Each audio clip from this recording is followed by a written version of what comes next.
President Biden had to wait for more than a year, and while he may not have gotten everything he wanted, he did get a lot. We're talking about the Inflation Reduction Act that he signed into law today, right there. It is a $750 billion bill that addresses health care, corporate taxes, and climate change, and marks a huge win for the president and his administration. This is the latest in a series of bill signings at the White House in a summer of accomplishments for this president. White House correspondent Willie James Inman is here now live for us. And Willie, help us understand this day. How big was it for Joe Biden?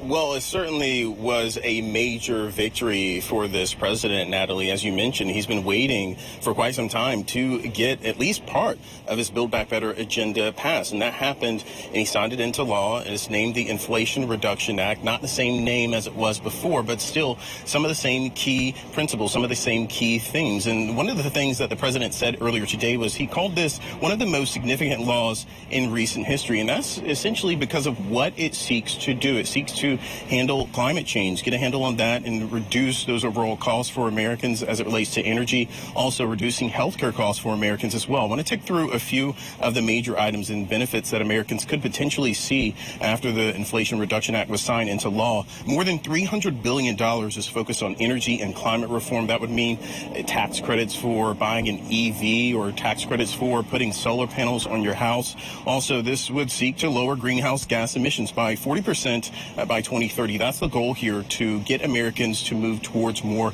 clean energy. Also, in this bill, in this law, I should say, rather, it lowers the cost of prescription drugs, allowing Medicare to negotiate those prescription drug prices like insulin, which many Americans depend on.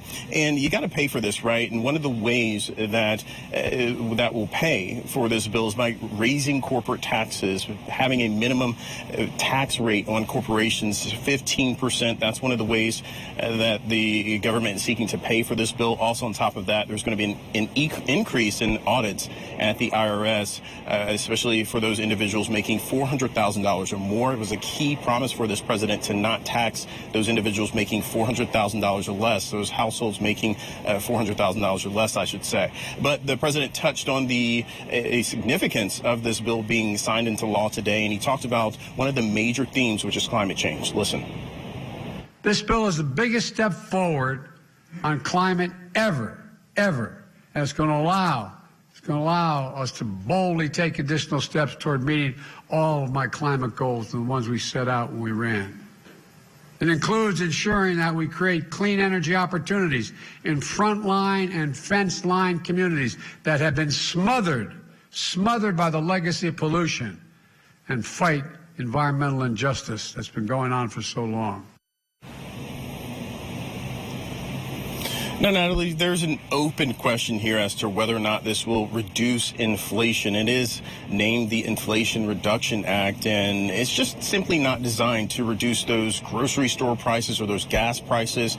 Of course, if you buy an EV and you use the tax credit, it'll indeed eliminate that gas cost for you there. But you have to make the investment, right, to purchase that EV if you want to make that change. But look, either way, Democrats, including the president, are touting this as a major success, a major victory lap, so to speak. They say that it will lower those costs, those healthcare costs for Americans, and those energy prices for Americans if they decide to weatherize their home or install solar panels over the long term. That's the key here. That's what they're hoping to do, to reduce those costs over the long term for many Americans across this nation. And they're going to be talking about it. The president's going to hit the road. You're going to have cabinet secretaries hit the road as well in the coming weeks, according to a memo from the White House. And this is yet another success that the Biden administration and this president can talk about leading up to the 2022 midterms. Let's remember, this is an election year, and they want to maintain control of both the House and the Senate, which is up for grabs this year.